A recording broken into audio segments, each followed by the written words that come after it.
Hello, we're going to get started. I know some of the signed up attendees maybe are just going to slowly log on, but we're going to get started with our introductions. So hello and welcome to the Climate Change Lunch Hour webinars and today's session on climate action squaring redevelopment with heritage. My name is Carly Ferguson and I am the coordinator of heritage planning here at the City of Calgary. I'm very pleased to be your MC for today's session. I would like to start with a land acknowledgement, which for me is especially important when talking about the importance of heritage and our past.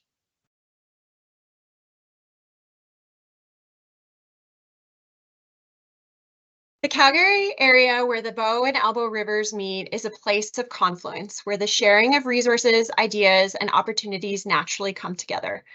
Indigenous peoples have their own names for this area that have been in use long before Scottish settlers named this place Calgary. In the Blackfoot language, they call this place Mohkinstsis.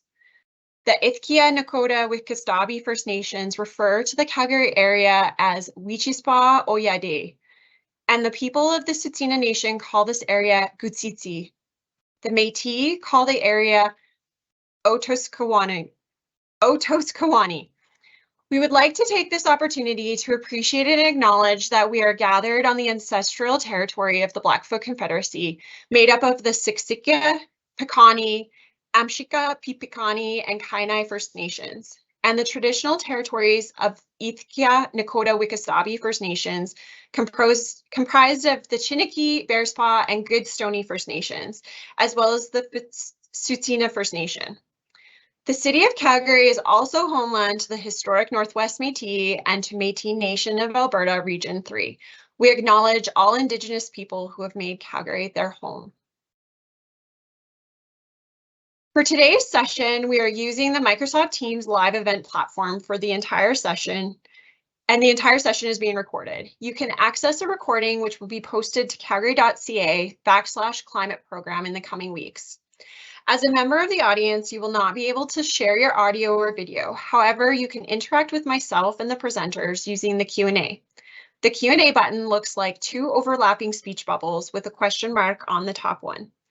We will endeavor to answer all of your questions either in the Q&A or by asking the speakers. That being said, I apologize in advance if we are not able to get to your questions, as sometimes the Q&A can be quite active and we might run out of time.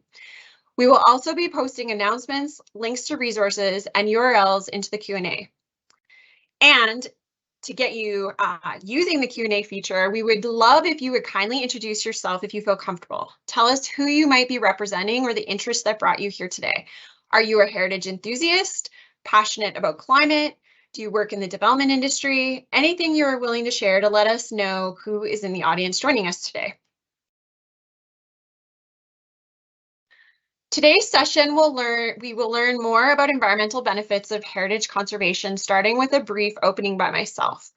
I'm also joined today by a few incredible speakers providing their perspectives from a community and development industry lens, who I will quickly introduce here. Maureen Hogan works as a local heritage planning consultant and has a passion for saving heritage buildings through her work with Century Homes Calgary. Karen Paul has a wealth of experience in community advocacy and is currently the communications director with the Calgary Heritage Initiative. Tanya Doran is currently the Western Canada Carbon Lead for Stantec Consulting, bringing an incredible passion to her work, supporting the rapid reduction of carbon emissions in the built environment, increasing resiliency against climate risks, and increasing the socio-ecological health of our communities. Unfortunately, Lorna Cordeiro is unable to speak today due to a family emergency, but I would like to thank her for all of her work on this webinar and recognize all of her valuable contributions in advocating for the balance of redevelopment and conservation.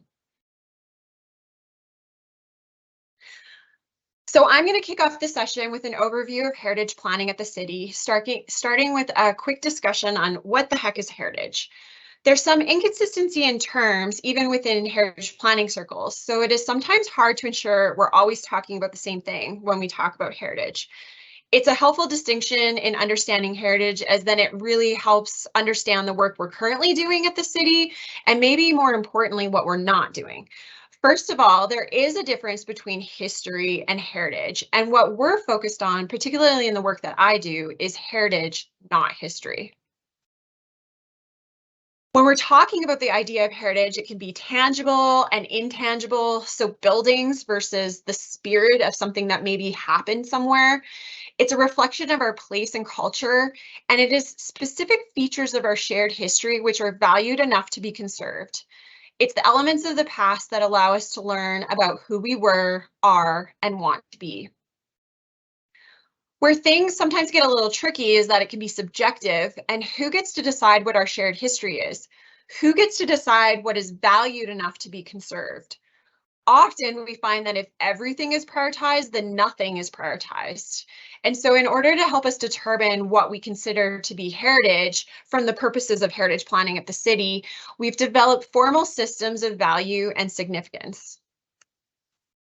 I'm going to take a really brief detour because I really want to highlight one of the biggest challenges that we have, and that's related to the provincial legislative framework and the Historical Resources Act in Alberta, which includes a requirement for compensation for any potential decrease in economic value related to any bylaws or policies that the city undertakes. This really influences and defines the work we do at the City of Calgary and has really influenced what we define as heritage. And it often means that we can't look to the great work other cities are doing because they often have that different legislation in place that allows them to do much more without that financial compensation. We find that when the average citizen talks about heritage, they can be talking about a wide spectrum of things that can but don't always overlap. We've been working to expand on our understanding of the definition in order to better identify the best tools and approaches to managing each, as opposed to a one-size-fits-all method, or potentially ignoring a very valuable aspect of heritage. There are 4 aspects on this spectrum that we recognize in the work that we do here at the city. First of all, heritage sites are standalone sites of significance meeting tangible and intangible value criteria that would typically continue to be important if their surrounding context was substantially altered. As sites are identified and evaluated against the criteria, they are added to Calgary's inventory of evaluated historic resources. Second, we have started to talk about heritage areas, which refers to places with related concentration of substantially intact historic buildings representing that community's development. The individual buildings, which we call heritage assets, may not qualify for the inventory on their own, but altogether as a collection, the concentration of these assets is a kind of heritage resource in and of itself, which is weakened as more buildings are demolished. So it's important to think about different tools and incentives to prevent that from happening. We have done some work over the last couple of years to identify potential heritage areas, including a windshield survey of heritage assets in 26 heritage-rich communities in Calgary. Next, we have identity in place, which is an overall planning term for tangible features of a community that makes a place unique. Sometimes we call this community character, and it can include things like parks, buildings, streets, trees, businesses, etc. Identity in place can include historic buildings or sites, but doesn't necessarily refer to heritage that would be formally managed in the ways that heritage sites and now heritage areas might. And in fact, it doesn't always have to be heritage at all. For example, Mackenzie Town is a good example of identity in place. Lastly, we have material conservation, which we consider to be historic materials, artifacts, and structures with identified value. This ties into the archaeology, reconciliation, and sustainability lenses. And more broadly, I think that this is the link to today's topic, is the idea that perhaps material conservation beyond what might have historic value is important to emphasize and better understand in terms of achieving our climate action goals. The City of Calgary, not just my team, but also a shout out to my colleagues in parks and facility management, as well as our civic partner, Heritage Calgary, have a coordinated approach to heritage conservation as identified in the council approved Calgary Heritage Strategy to 1, identify heritage resources, 2, encourage protection, and 3, manage conservation. I'll go into more detail on some of the work that we're doing today and also the work that we would like to maybe do in the future. So prior to 2019, the focus of the Heritage Planning team, along with Heritage Calgary, has been primarily focused on those heritage sites, including evaluating sites for Calgary's inventory and then pursuing formal protection through designation as a municipal historic resource, managing a conservation matching grant program, and providing a wide range of land use and redevelopment supports for applications and any proposals that might happen for heritage sites or adjacent to heritage sites. A lot has changed since 2019, and for those of you in Calgary and familiar with Calgary, the fire of the Enoch Sales House, where administration was directly asked by council on what tools and incentives could be leveraged to do more. This gave our team a platform to really expand the work that we were doing beyond heritage sites and talk about a variety of opportunities to think about heritage areas. We've undertaken since then work on policy incentives to address heritage areas, including development of 3 different heritage area conservation tools. We've done further research around heritage commercial areas where we know the redevelopment pressure is particularly high, given we also tend to identify those areas as strategic growth areas. And we've also looked at additional financial tools, such as expanding the grant program to include specifically non-residential buildings and a residential tax incentive program. I'm so proud of the work that the team has accomplished over the last 4 years. It took 3 decades to get to 100 properties designated with legal protection, and we've achieved nearly 30 in the last 3 years alone, with record interest for future designations. But we know that there are more opportunities to continue expanding our focus and efforts and being really thoughtful about those 2 other components to heritage, identity place, as well as material conservation. There's no doubt that focusing on broader opportunities around heritage conservation is aligned with all of the other great work happening at the city around climate action. We know that the definition of heritage can be broader, especially for our citizens, and that there are so many opportunities to explore alignment with climate action as we do so. Some of the exciting areas we would like to investigate overlap with the great ideas you're about to hear from our next speakers. So without further ado, I would like to welcome Maureen and Karen to provide us with some of their ideas of future opportunities. Great, thanks, Carly. Thanks, Carly. So let's talk about how redevelopment can square with heritage conservation in achieving a sustainable future for Calgary. We flagged 4 topics for discussion today. Building reuse is climate action. Deconstruction is waste reduction. Saving the tree canopy, and what needs to change so heritage advocates can be the yes in the room to redevelopment.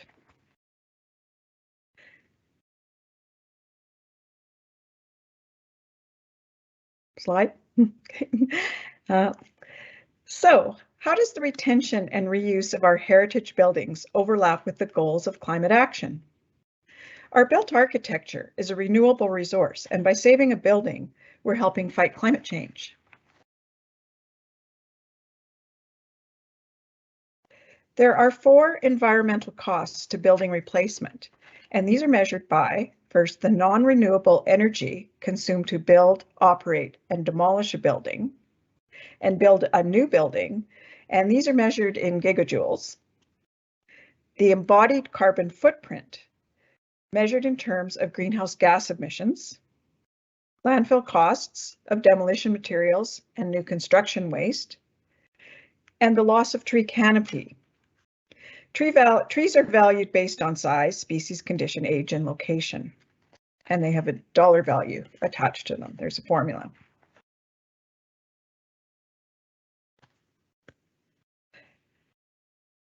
When we consider global CO2 emissions by sector in the building industry, concrete, steel, and aluminum account for most of the greenhouse gas emissions from building materials globally. But in Calgary, the emissions and the embodied energy are more often tied up in brick and sandstone. Heritage retention can play a role in limiting greenhouse gas released by not demolishing, hauling away materials and associated landfill costs. So it's like a carbon sink. First case study I want to present considers the environmental value of wood in Calgary's heritage housing stock. An average 1,500 square foot wood frame house requires 6.3 board feet of lumber per square foot of house. This equates to 37.5 metric tons of greenhouse gas emissions for each home raised. It took about 172 trees to build that 1,500 square foot home. If Calgary's 4,000 identified pre-1945 residential heritage homes are retained, 150,000 metric tons of greenhouse gas emissions would be saved from the wood alone.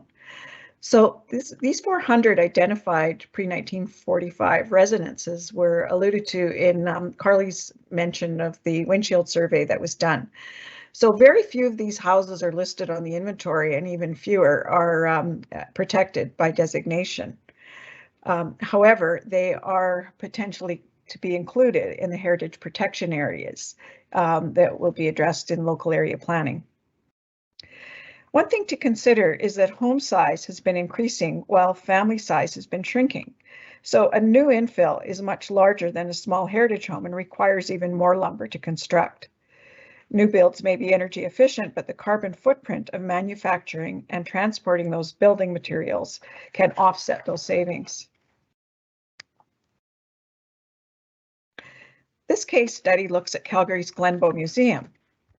The museum is bucking the trend of constructing new by retrofitting their existing building.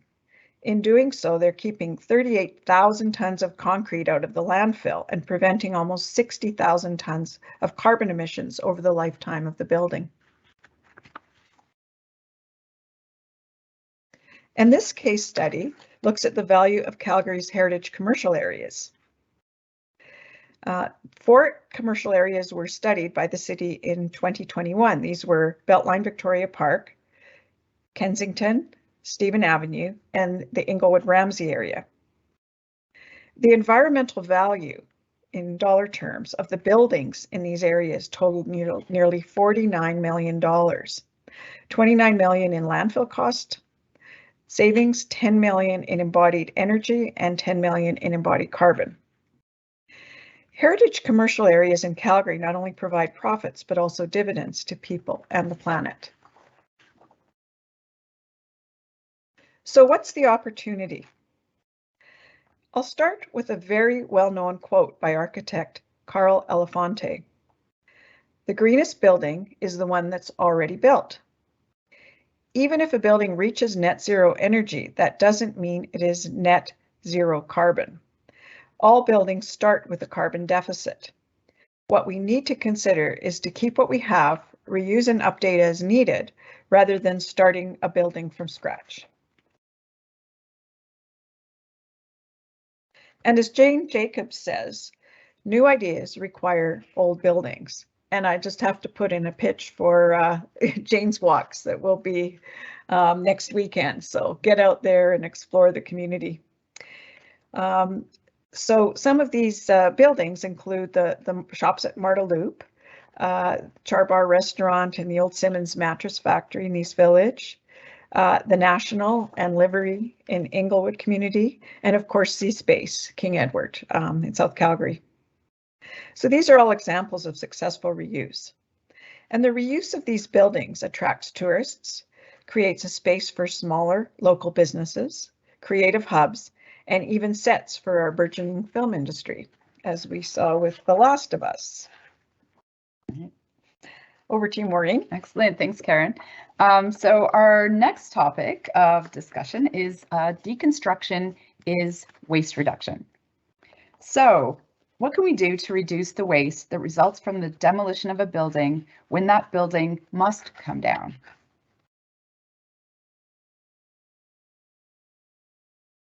Buildings constructed before 1970 use very high quality old forest wood.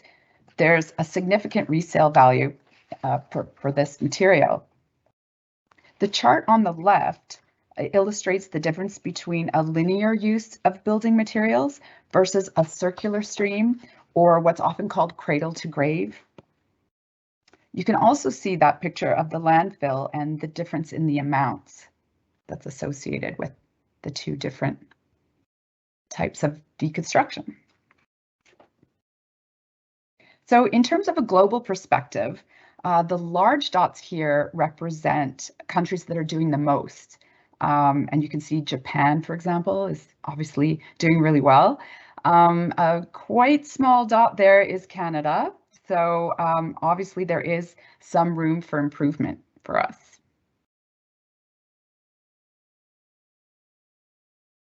One success story, though, comes from Vancouver.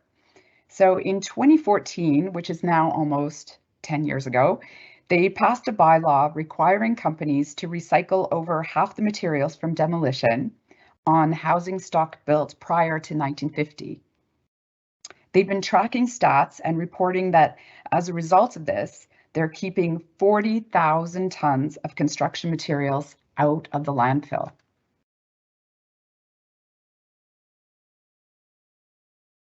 Not such a great picture when it comes to looking at our city, unfortunately. In fact, there's only one small mention of the reuse of construction materials in the 171-page municipal development plan. And it's vague, without any specific targets.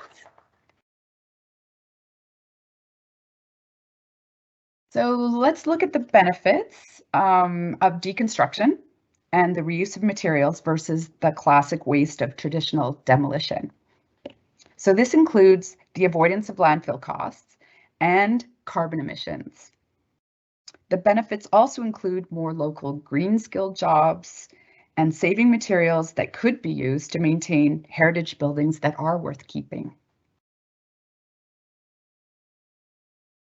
The next section we want to talk about is the importance of saving our tree canopy.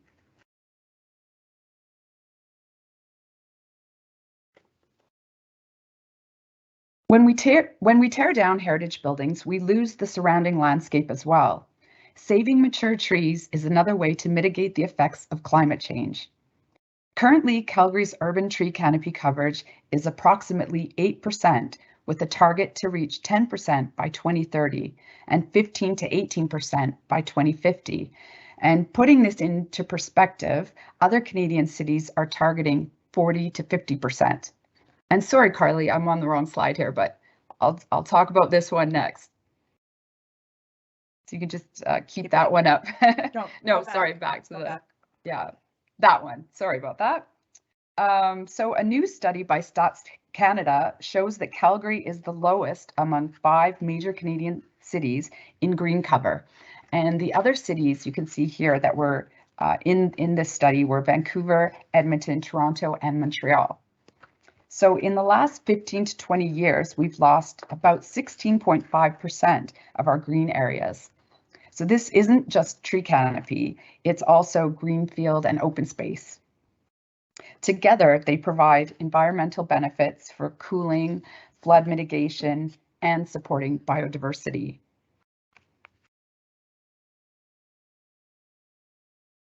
Extreme weather events are accelerating, as we all know. Along with long-term warming trends, with both flooding and predicted water shortages, trees are weakened and more susceptible to pests. A case study here in Calgary took place in September of 2014, what's often referred to as Snowtember. This catastrophic event impacted 500,000 public and 1.5 million private trees, reducing the tree canopy by 2 to 3%. This added significant biomass to the landfill and released sequestered carbon. Funding to replace trees lost during this event ended in 2017. Full recovery will take decades. In fact, it takes about 40 to 60 years to establish a mature tree canopy here.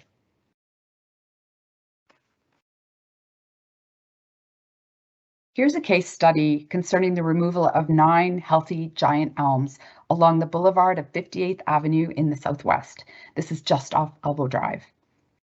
The developer paid the city about $150,000 in compensation. But does this really equal the true environmental cost of the loss of these trees? How long will it take the small trees that will replace them to grow into something even close to what these majestic beauties once were?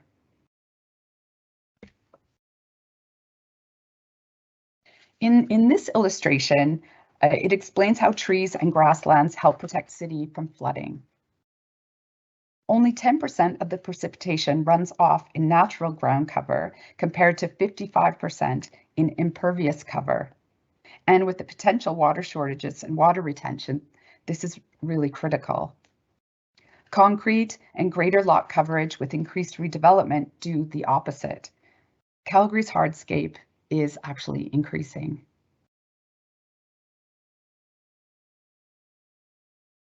Somewhere between 2/3 and 3/4 of Calgary's trees are on private land, and the rest are on public land, including boulevards and parks. Can Calgary look to other cities for a good tree protection model? The City of Vancouver has a robust private tree retention policy that calls for a permit before removing a tree that is 20 centimeters in diameter or larger. And in Edmonton, a new public tree bylaw was introduced in 2022. Calgary is currently considering other mechanisms to help protect private trees, but as we see, they're a little bit more carrot than stick. And back to Karen. Thanks, Maureen. I'll conclude here with our fourth topic of discussion. Heritage advocates want to be a yes in the room.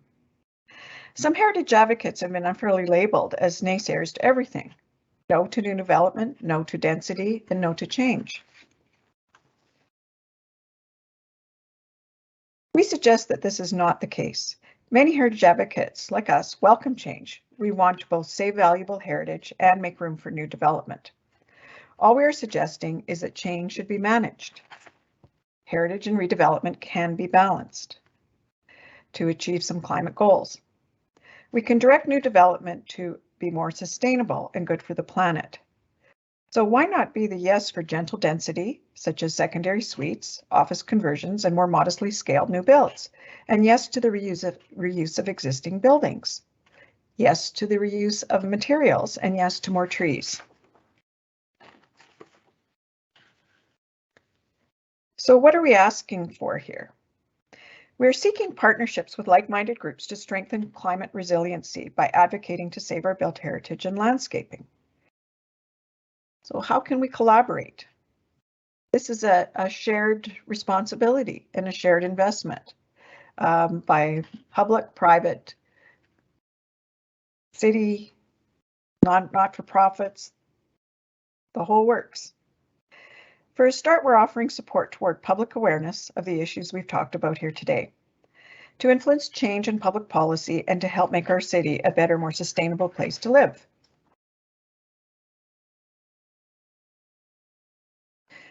And these are our asks for building reuse. We want to see funding for the implementation plan for Calgary's climate strategy. For example, continuing budget approvals for private and public building retrofits.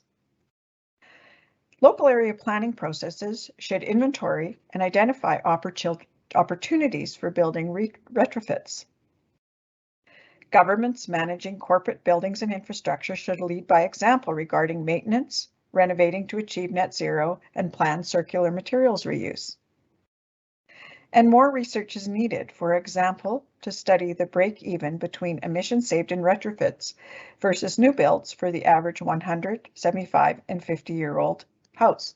In other words, the decisions have to be evidence-based. Calgary often shows a bias toward demolition and building new. So we need comparative data for retrofits to achieve net zero that includes the full environmental cost of new builds. It's not just working toward building net zero buildings, it's looking at the longer term picture. Our asks regarding deconstruction and salvage are to increase the fees associated with construction waste, introduce bylaws requiring demolition applications to include a calculation of the environmental cost versus benefits, and include plans for deconstruction and salvage like the Vancouver bylaw.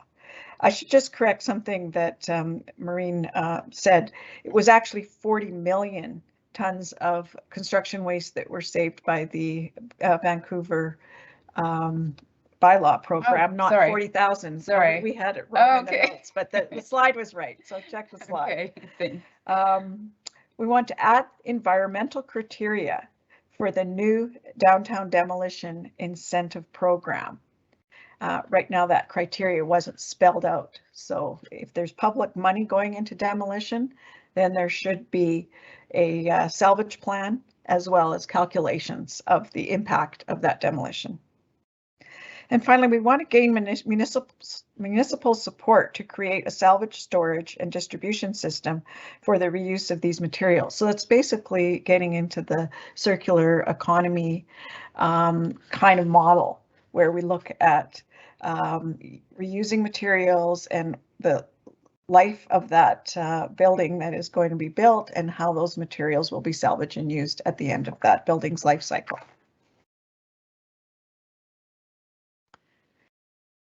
Okay, the next, please. And finally, the asks regarding saving the heritage tree canopy. How can our city become a better model and advocate for trees? What we would like to see is that the tree valuation model be revised to include environmental and social benefits, that urban forestry budgets be increased for more public tree planting and maintenance. Currently, the strategy for urban forestry to spend their budgets is on basically pruning and maintenance. There's virtually very little money left for new tree planting, and we're not going to get to those canopy targets without more tree planting on both private and public land. We want to see a revision to the land use bylaw to require less lot coverage and require more green landscaping. And where this comes in is that we see elms removed, for example, with their very broad spreading canopy. It requires a fair bit of property to support. And when those are replaced with something like columnar aspens, the environmental benefit of that tree is reduced considerably. So it's a species thing, but it's also allowing for the space for trees to grow. We want to see the adoption of a private tree protection measures like a bylaw to discourage removal, like we've seen in Vancouver and Edmonton. We want to see inclusions of opportunities for tree canopy retention and expansion in local area plans. So basically ingrained in those. And finally, we'd like to see support for a heritage tree program. So to conclude, what we want everyone to acknowledge is the true value of our built heritage and cultural landscape. The growing divide between the value of land and the value of the building on that land leads to a basic misunderstanding that buildings are a liability rather than an environmental asset. A sustainable future must be measured not just by return on investment, or ROI, as we do now, but on return on human investment, ROH. So thanks to the city for organizing this webinar, and thank you so much for your time today. Let's make a difference in a future inspired by our heritage. And if you have any further thoughts or questions, please email us at contact@calgaryheritage.org. Yeah. Thank you. Thank you.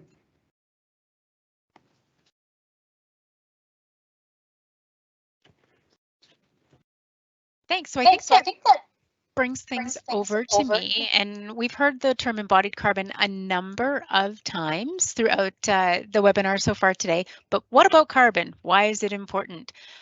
We certainly know that globally that there is a climate emergency, and a number of declarations have been made around the globe, around 2,000, over 2,300 jurisdictions and local municipalities have declared a climate emergency covering just about 1 billion citizens. So most of the globe is now understanding the impacts of climate change and that emergency.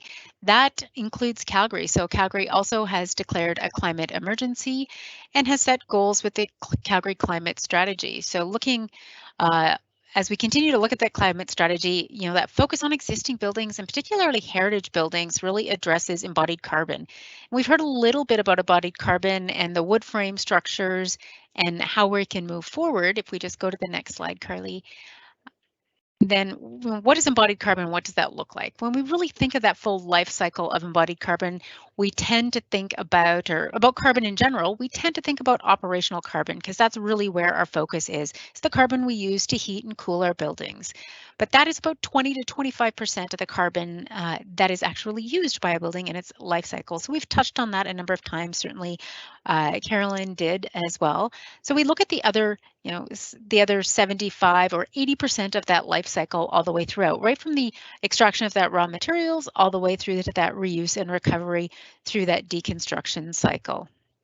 When we do that, it's really important because we start to see that next phase, and as our grid actually starts to green and we see those goals that we're trying to achieve for both 2030 and 2050, if we go to the next slide, as we start to see some of our buildings become, or our grid become more greener, we start to see that importance in that life cycle, and that operational piece of that pie for operational carbon is going to get smaller, and that importance on embodied carbon is going to get larger, which means we start to be mindful about reusing our existing buildings and really understanding the importance of heritage buildings in that place. And I think, early on, Carly talked about heritage sites and areas and that identity in place and material conservation. So it's more than just material conservation when we're being mindful of that embodied carbon piece. And I like the term that that Carolyn just used about human return on investment as well. So when we're talking about that reuse, we're really talking about adaptive reuse. So reusing as much of the upfront material as possible, and we're really eliminating the embodied carbon from that first phase, that extraction, production, and transportation of those materials, and then some of that construction as well. We're going to focus primarily on reusing the structure as much as possible, and then our envelope is our second priority, and then really looking at those interior partitions as our third priority to reduce that embodied carbon. And the result looks a little like this in that life cycle. So if we go to that next slide, you'll see we've removed, most of, or all of that, first kind of portion of that that cycle, and a lot of that construction cycle as well as that embodied carbon. So, that looks like overall somewhere between 25 to 30% of the embodied carbon. So it's really important, and just a reminder that that becomes more and more magnified as buildings become more efficient and the supply and the increase of those locally sourced or low carbon sources are more available. So some really key points. Again, pointing to Vancouver, we're going to take a quick look. Vancouver does have an embodied carbon project coming. So as early as this year, starting in January, they are looking to achieve a goal of a 40% reduction in embodied carbon from construction by 2030. That is certainly starting with that baseline year of 2018. And we're seeing designers start to develop a whole building life cycle assessment so that they can compare their new designs to that life cycle based on 2018 and reducing those overall embodied carbon goals. What we do see in this timeline that Vancouver has proposed is that it will start with first new construction, and there's a gradual implementation. It's embedded into rezoning in Vancouver. There's a policy for new construction already. And I really see this as a market signal that we will see this coming to other municipalities and likely even Calgary at some point to start to really be mindful of what that reduction in embodied carbon can do for our climate leadership goals. Take that into consideration when we are looking to reduce that overall carbon and how that will also start to prioritize the importance of reusing our existing buildings and maybe prioritizing some of our heritage sites and those heritage areas that have already been designated. So we have a few quick case studies for you. So one here is the Tampa Federal Courthouse reuse. So lovely heritage building, lots of reuse, but it was actually turned into a hotel. So a very exciting kind of project. So, long gone are the courthouse is there, long gone are the lawyers and the judges. The Le Méridien Tampa, if we just pop to that next slide, really talks about, bringing in some of those historical attributes. So this is a picture of the back driveway where the police would have brought in the prisoners and transformed it into a pool deck with some beautiful palm trees and some modern loungers. So really paying homage to the traditional building itself and keeping that building focused primarily on the structure, and then again that envelope, and finally those interior partitions where they turned some of those rooms into 130 beautiful guest rooms, but turning that into a really new usage in in Florida. Next case study here is just a little closer to home, a good one and one that's near and dear to my heart as well, the Calgary Public Building renovation.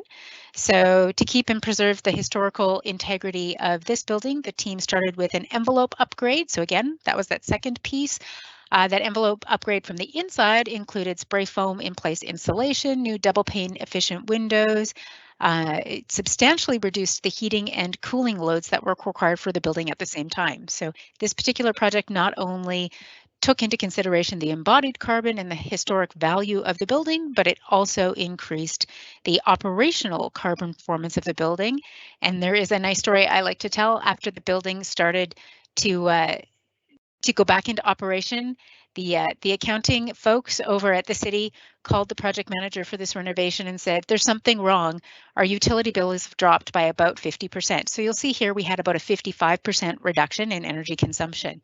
And the project manager said, no, they're not wrong. We finished a renovation. And the accounting person did not believe that you could actually achieve energy efficiency in a historic building like this. And he was invited down to see the renovation and actually see the results of preserving this heritage building and reducing the operational carbon. So in addition to the envelope, we also had the mechanical systems accommodated the removal of some ceiling tiles. You know, we provided additional daylighting. There was a number of pieces there, so really honoring that triple bottom line component of this building. Other good goals that really came into place here were that reduction not only in energy consumption, but energy cost. And finally, there was ultimately about a $70,000 a year in energy cost savings as well. So some pretty impressive goals that were made in addition to saving, you know, the envelope, the structural integrity of the building. And you can see in the images on the screen that there was significant thermal performance from the before and the after in terms of how the building operated, while we were able to still save that historical component and the sandstone and Tyndall stone of the building as well. In fact, the project went so far that there was much concern about preserving that envelope, that many discussions were had about how that sandstone and Tyndall stone was even going to be cleaned so that it could preserve that historic and heritage value of the building itself. So some really good local examples of how, or this is a really good local example of how we have preserved heritage buildings. We've honored that history, the site, and that identity in place. And we have also maintained that embodied carbon with adaptive reuse while continuing to renovate and address the operational carbon. So just my last reminder here is when you're going out there and maybe when you're trying to be the yes instead of the no as well, just be the change. Maybe be a bit of the disruptor. Think about the aspects that are there in our inherent value in our existing buildings and what that means and how it can impact our climate leadership goals at the same time. Thank you.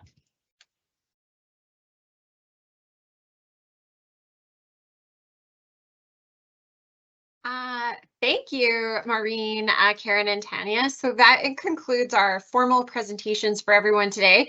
I'd like to now open it up to questions. So if you have questions that you haven't already thrown into the Q&A, go ahead and throw those in there. And I'll get started on posing some questions to the others. I'll maybe start with the first one that I'll get everyone to ask, but I'll start with perhaps throwing it to Tanya, since you're fresh on. What are some of the barriers to retrofitting buildings that you see, and how can they be overcome? That's a great question. I would say the number one barrier that we have to retrofitting existing buildings is really perception. The perception that it is less expensive to build new than it is to retrofit an existing building. And the largest issue with an existing building is that, you know, sometimes we don't know what we don't know. So, you know, we don't know until we start opening a wall or we start actually looking to retrofit those buildings in our primary investigation, what that next step might be. Often, especially in heritage buildings or older buildings, we don't have accurate drawings. We don't have an accurate reflection of the changes that have been made to the building throughout the course of its life. And that does take some study, but that doesn't, in my humble opinion, always undermine that value that comes with the existing building. And again, the importance of preserving all of our existing buildings is going to become more and more as we see perhaps policy shifts to start focus more on embodied carbon and not just operational carbon going forward. Thanks, Tanya. Yeah, it's a complex topic to unpack for sure, with so many different people involved. I'm going to throw this question to Karen and Maureen, so you can each kind of take a crack at it. If we look forward in 5 years, what's one thing, big or small, anything that you would like what's the one thing that you would like to see achieved in 5 years, looking back? I think we'd like to look at seeing a more collaborative model with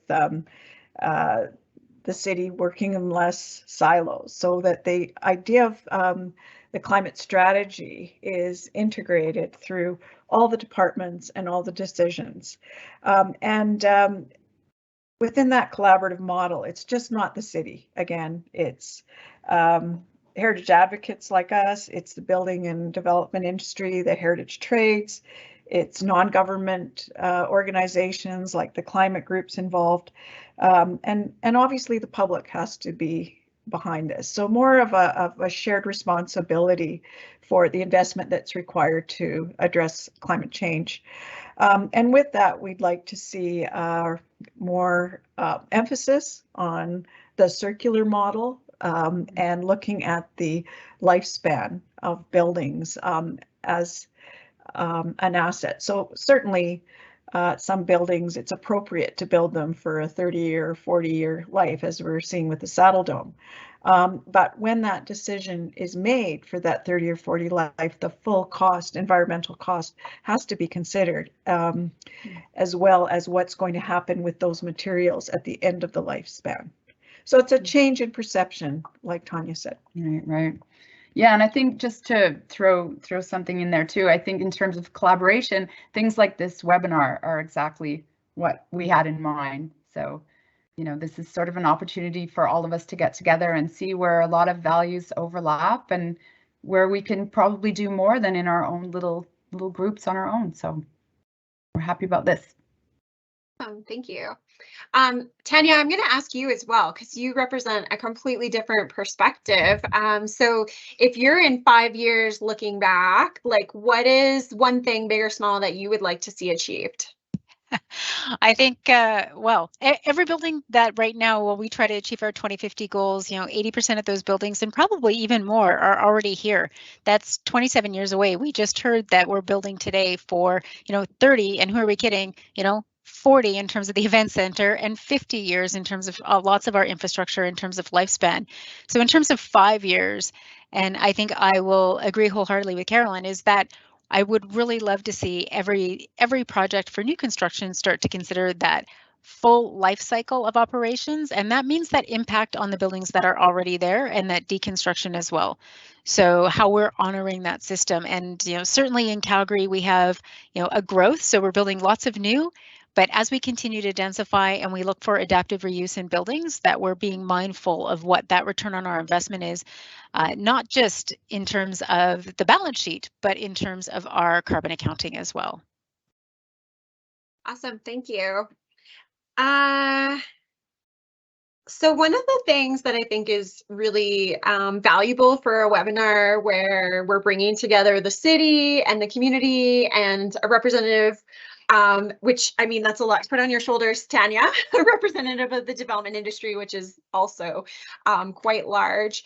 But thinking about the three of us, I think collaboration is a really important theme and topic. And so I'm wondering if each of you could kind of highlight what you think might be a really good opportunity for collaboration. Maybe I'll start with Karen and Maureen, if you have some thoughts on that. That's a good question. Specific. Well, I think there is a bit of a mechanism in place now with the LAP process. And that's where the community can come together, the residents and the heritage interests and the developers can come together collectively with the city kind of overseeing it to say, how are we going to make best use of our heritage assets in this community, and how can we achieve the other goals, which are sometimes seen as competing goals related to affordability and inclusivity, while moving toward greenhouse gas reductions. So I think it's really using the local area planning model to achieve that collaboration and bring as many parties in as possible, as we've discussed today. Thank you. Tanya, what are your Yeah, thoughts on collaboration? I don't want to push to Vancouver too much, but you know, I think we already have some really good examples of collaboration. And I started a not-for-profit by accident a few years ago called the Smart, Sustainable, Resilient Infrastructure Association. It's a whole other webinar, how I started one by accident, but SSRAA. And we're currently working with Alberta EcoTrust to develop the Building Information Exchange. And focused on, you know, Calgary or Alberta, it is in the budget right now to develop that information exchange. There's been a number of meetings just to start that, and it is really an exercise in collaboration, exactly as we're talking about, between developer, industry, the construction industry as well, and then other stakeholders and parties. So I'm going to put the Vancouver link in there. It's a good idea. ZEBEX in Vancouver, a zero emissions building exchange is what they're looking at.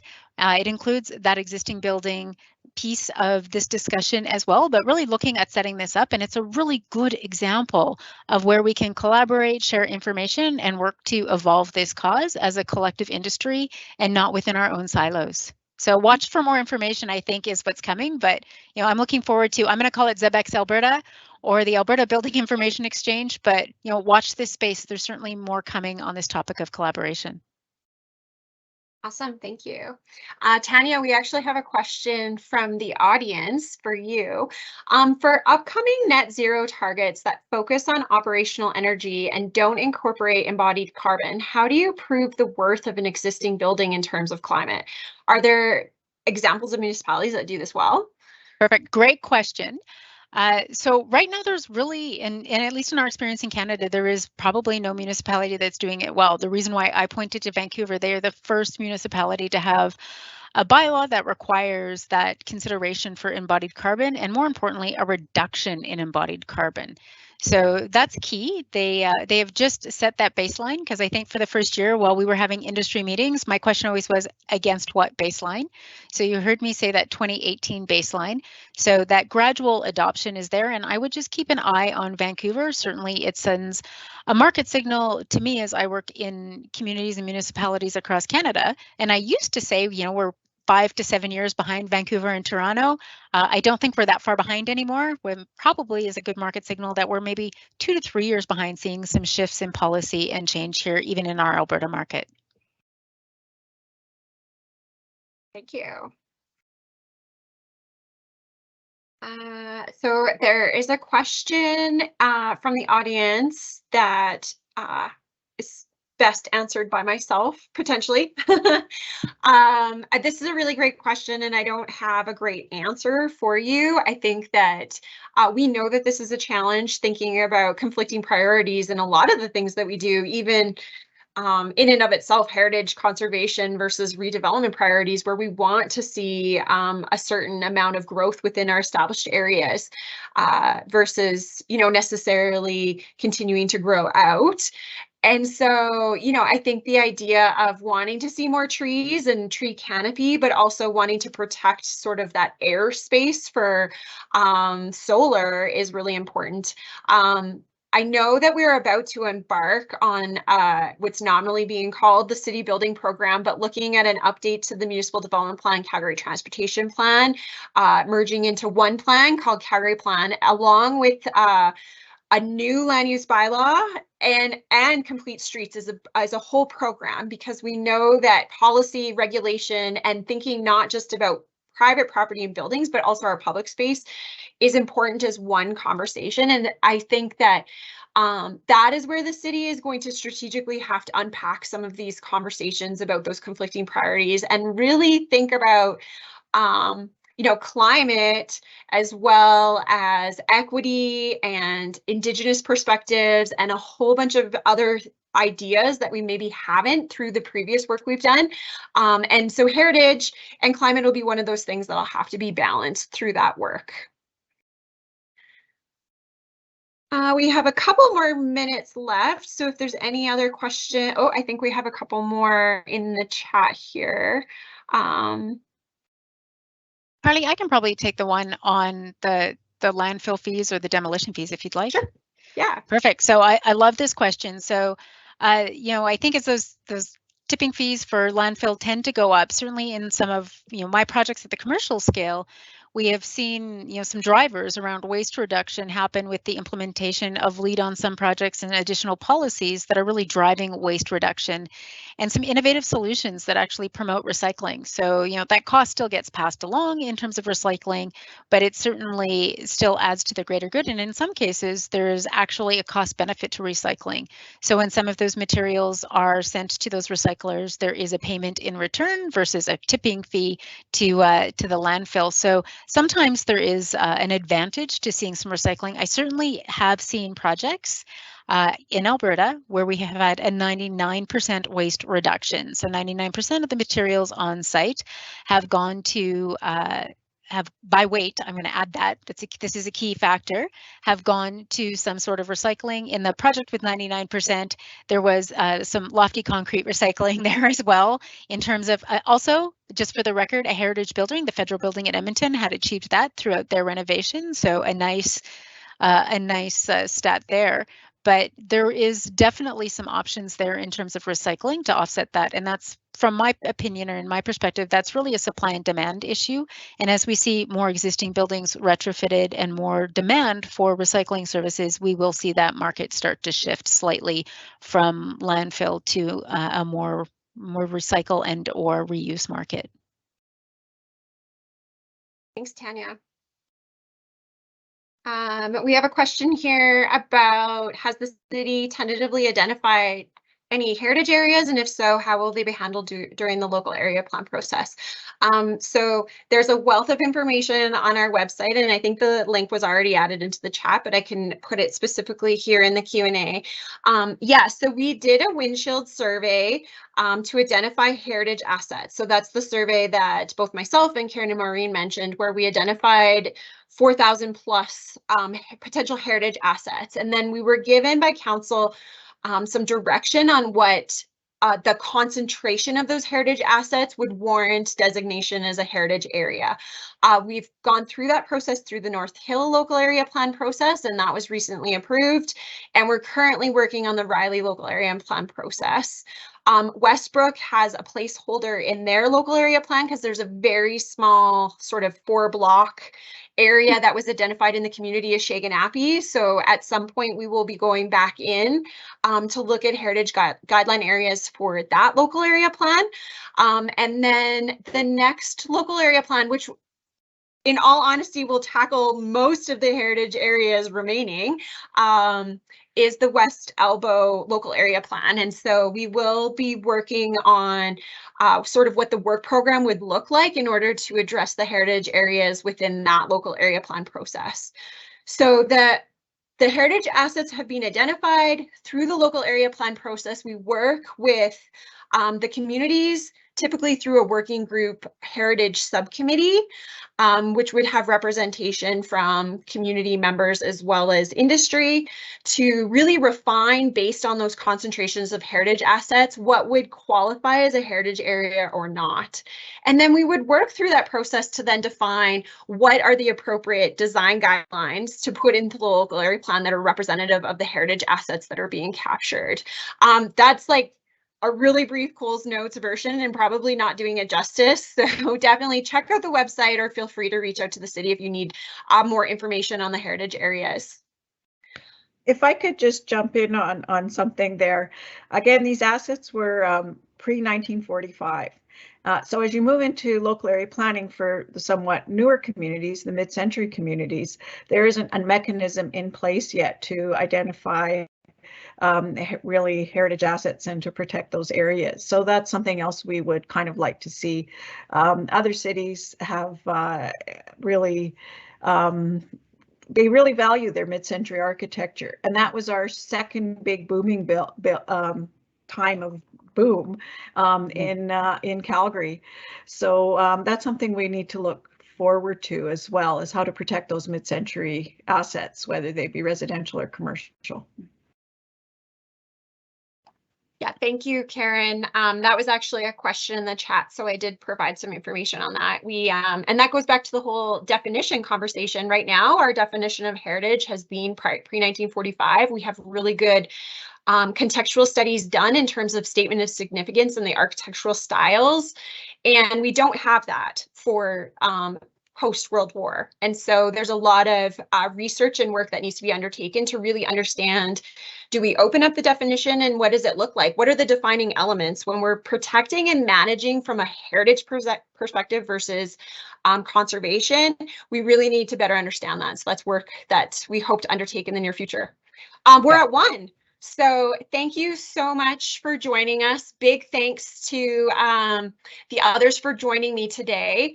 There will be a link in the chat here, the Q&A, for a feedback form. So please fill that out. Let us know how we did. And if you have any other questions, please feel free to reach out to the various organizations. Lastly, check out the Calgary's climate program on calgary.ca to learn more about Calgary's climate change program specifically. Big thank you to that team for hosting these webinars. So yeah, thanks everyone. Have a great day. Thank you. Thank you. Thank you.